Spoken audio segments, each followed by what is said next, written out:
ma chaîne Dom Univers Crypto, comme tous les jours, on fait le tour de l'actualité. Mes amis, on va regarder un petit peu ce qui s'est passé dans notre écosystème. Nous sommes le 7 avril 2023. J'espère que la journée se passe très bien pour vous. Vous entamez le week-end, hein. Profitez du week-end. Reposez-vous, faites la fête, soyez en forme, en tout cas pour la semaine prochaine, pour pouvoir repartir sur un bon pied avec un moral d'acier. C'est très très important, hein. Et avant ceci, on va passer aux choses très très sérieuses, c'est-à-dire l'abonnement à ma chaîne. Vous devez être abonné à ma chaîne. Non, je rigole, si vous n'êtes pas abonné, c'est pas bien grave, vous inquiétez pas, ceux qui sont abonnés, mille merci, ceux qui me suivent à longueur de temps, mille merci, je vous remercierai jamais assez. Et pensez à cliquer sur le pouce pendant que vous y êtes, hein, vous êtes abonné, cliquez sur le pouce, ça me ferait plaisir, ça veut dire tiens, continue ton travail, même voilà, bon, t'as des petites erreurs, eh bien vous mettez dans la description, change ceci, change cela. Et ceux qui me suivent savent très bien que j'écoute tout ça, mes amis. Allez, on continue. Le BTC à 27 889, un ETH à 1856. Ils ont peur de quoi? Qui a peur de qui? Qui a peur de quoi? La crypto qui a peur du monde traditionnel, le monde traditionnel qui a peur de la crypto. Allez, on essaie de voir ça un petit peu ensemble, évidemment. Hein, on en parle un peu tous les jours de ça. C'est devenu une habitude et on a un marché sur les 100 premières qui bouge. Hein, le marché, il bouge un petit peu. Bon, il a plutôt tendance à être un petit peu rouge là, mais on va revoir ça tout de suite. C'est la guerre en Ukraine. La guerre en Ukraine, on en parle tous les jours. Juste une fraction de seconde pour dire que c'est toujours là. Malheureusement, c'est toujours là. Une tendre pensée pour tous ceux qui souffrent, évidemment. Je ne peux pas m'empêcher de ça.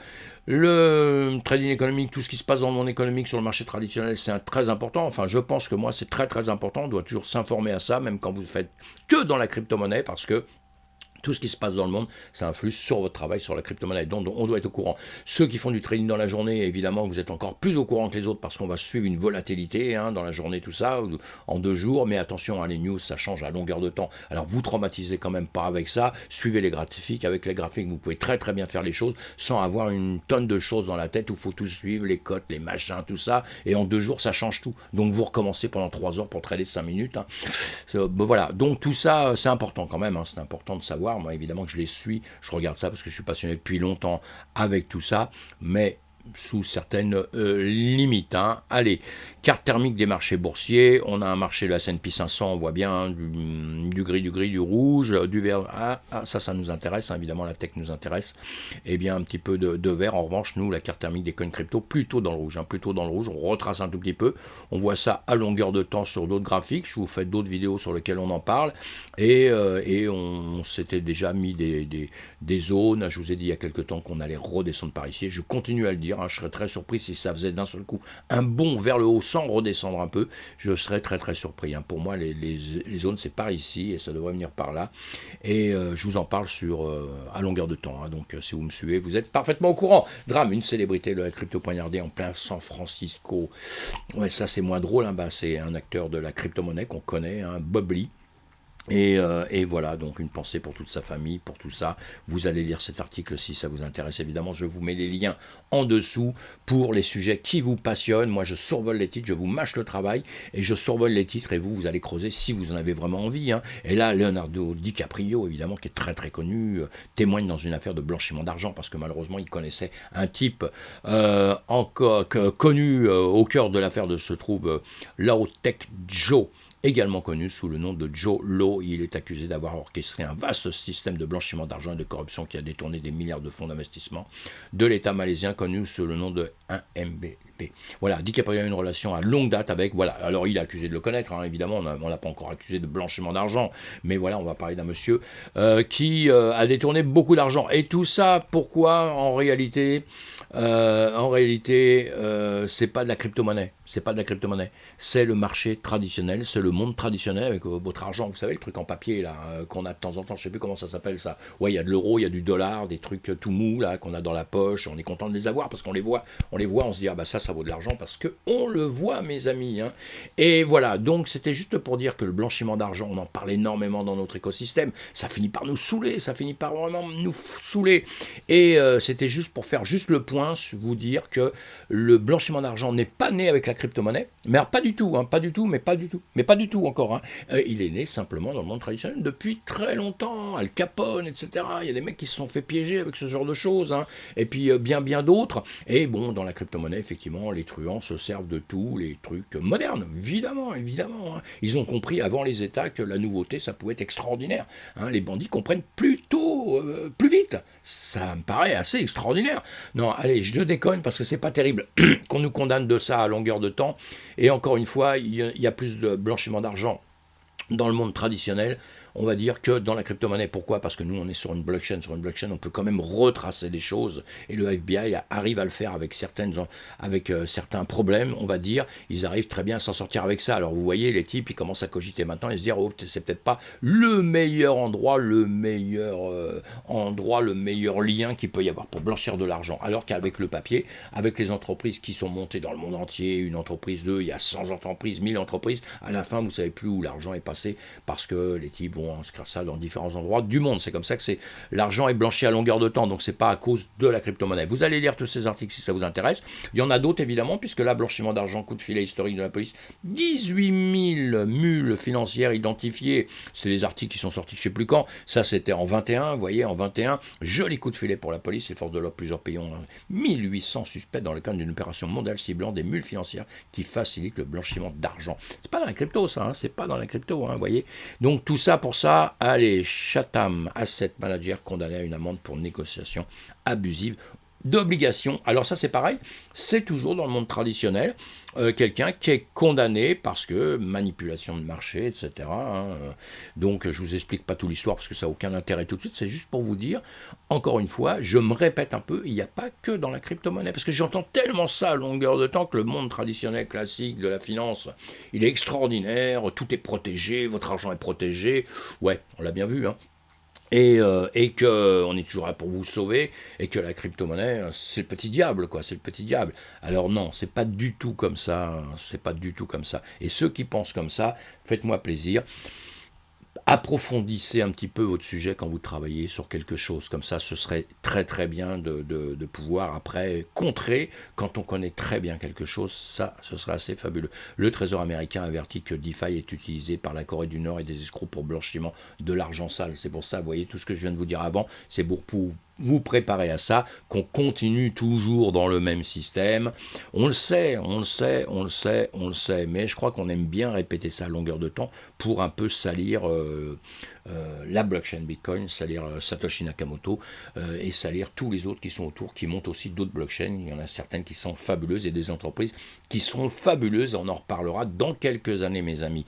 Voilà, allez, vous lisez tout ça si vous en avez envie, parce qu'effectivement, voilà, le chef de la Banque Centrale Européenne révèle que la CBDC pourrait être utilisée pour le contrôle en pleine crise bancaire. Alors ça, c'est petit à nous. Tout ça, c'est lié, c'est le même monde qui nous parle. Et là, ce qui a été très très drôle, c'est que alors on a compris qu'ils ils nous surveillent de plus en plus, ils vont se servir maintenant des CBDC, on nous dit, pour pouvoir nous contrôler. Et il y a Madame Lagarde, justement, sur une vidéo, la CBDC sera utilisée pour le contrôle, admet le président de la BCE dans un chat vidéo avec le faux Zelensky. Alors ils ont fait une vidéo avec un faux Zelensky, vous l'avez compris tout de suite, et c'est très très intéressant de lire ça, vous aurez le lien, et là vous verrez la discussion qu'il y a, où on finit par dire que effectivement la crypto-monnaie servira à contrôler la DeFi, quoi, en gros. Comment la gouvernance décentralisée dans DeFi peut surmonter les échecs historiques? Oui, ça c'est pas mal aussi. Comme article, la finance décentralisée a transformé les systèmes financiers donnant aux gens un accès égal aux outils et aux opportunités. Pendant ce temps, la gouvernance décentralisée est devenue un facteur clé pour déterminer le succès ou l'échec de tout protocole DeFi. Malgré son potentiel révolutionnaire, cette approche novatrice de la prise de décision n'est pas sans défi, évidemment, alors que l'écosystème DeFi continue de se développer, les fardeaux de la gouvernance décentralisée deviennent plus arpents, avec des incidents réels révélant des vulnérabilités et des défis qui doivent être résolus. Évidemment qu'on n'a pas un système encore qui a 100% à jour, on va dire. Pourquoi? Parce qu'on est simplement, j'aime me répéter ça, mais nous sommes encore dans l'enfance, nous sommes dans l'adolescence de tous ces projets. Donc c'est pour ça. Donc là c'est pas mal. Il y a les fardeaux de la gouvernance décentralisée. Yuvi, membre éminent de la communauté fantôme et passionnée de DeFi a souligné les défis de la gouvernance décentralisée et il a déclaré, très intéressant à lire, hein, je vous en lis un tout petit peu, après vous allez aller creuser tout ça, l'économie libre telle que nous la connaissons est si fortement contrôlée par des entités centralisées et égoïstes que l'idée de construire un monde financier qui est vraiment par le peuple, pour le peuple, et où tout le monde a accès aux mêmes outils et opportunités m'attire profondément. Moi aussi, évidemment, c'est pour ça que je suis dedans. Pourtant, certains protocoles rencontrent des écueils dus à une prise en compte insuffisante des modèles de gouvernance. J'ai découvert que certains protocoles ne comprenaient pas vraiment les failles de leur modèle de gouvernance avant qu'ils ne soient déjà en vigueur. Et certains protocoles n'avaient même pas pris en compte les risques systématiques qu'ils introduisaient, a expliqué Yui. Il a raison, je le dis depuis X temps, c'est notre gros problème. Les entreprises vont très vite à se créer et la sécurité, je pense, et des risques qu'on ne contrôle pas tout le temps et la manière dont ils créent tout ça, on a l'impression que les gens, à un moment donné, ils ne maîtrisent pas tous les risques, tous les failles qu'il va y avoir, tous les défauts qu'il va y avoir dans leur système. Le DAO Hack en 2016 et YAM Finance en 2020 sont les premiers exemples d'échecs de gouvernance, mais des incidents récents ont encore souligné l'importance de modèles de gouvernance bien conçus et soigneusement testés. Donc une histoire d'échec des failles. Solana, une plateforme de prêt décentralisée sur la blockchain Solana, a fait face à une importante vulnérabilité de gouvernance en 2022.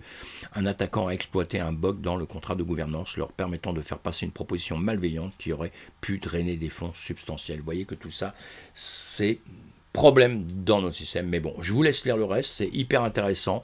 Nous, on va continuer, sinon on va mettre trop de temps sur le reste, et c'est génial en tout cas. Les régulateurs britanniques s'associent à Sharon Gaff pour avertir les influenceurs de la promotion des escroqueries cryptographie. Voilà.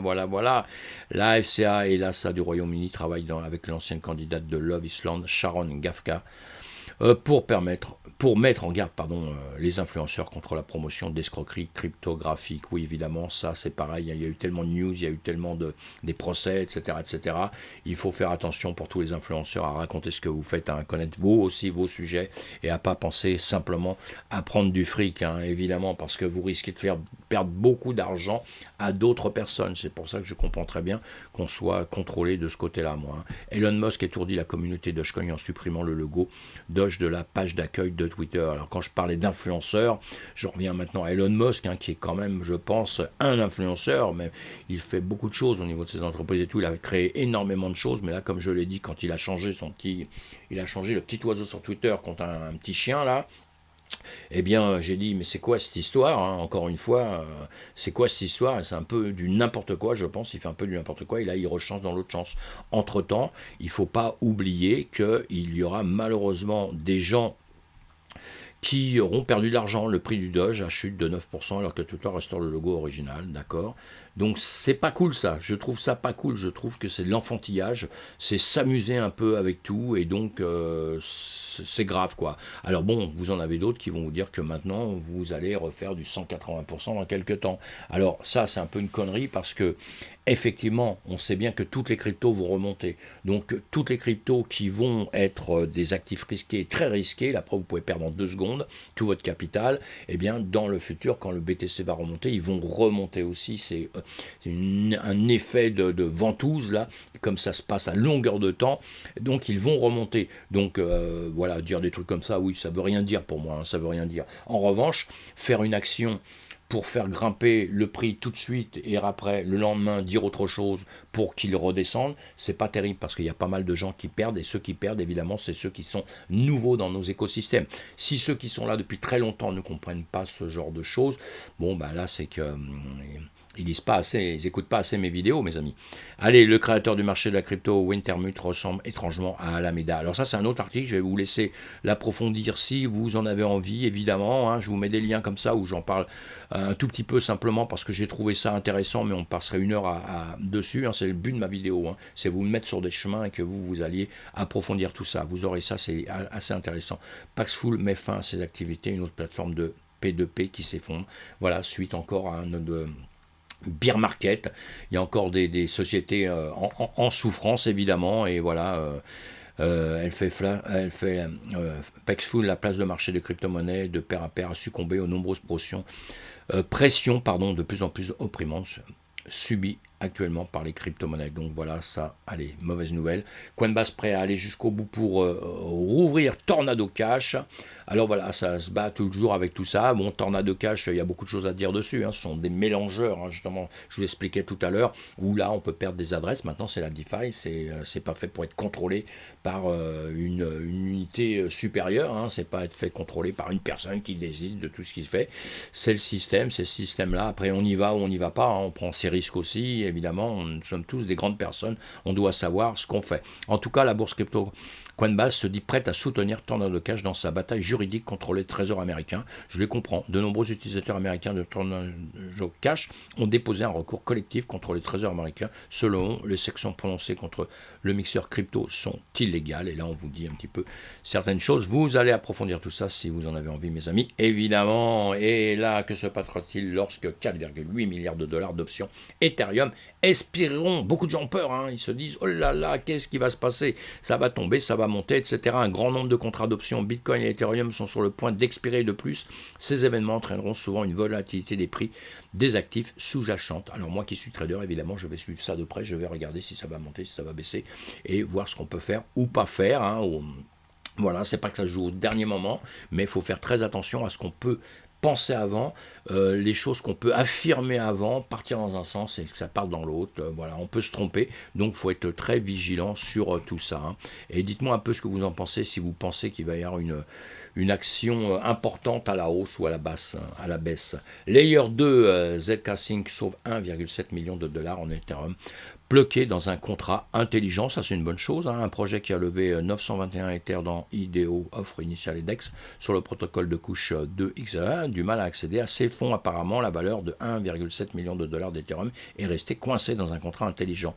Les fonds appartenant au projet écologiste Gem Holly qui a demandé de l'aide à ZK Sync. Une incompatibilité avec la fonction de transfert a empêché Zenholic de retirer son Ethereum. Le 7 avril, ZK Sync a répondu avec une offre d'assistance pour récupérer les actifs verrouillés du projet. Voilà, allez, vous lisez tout ça. Ça fait partie de nos news. 20 minutes nous dit quoi?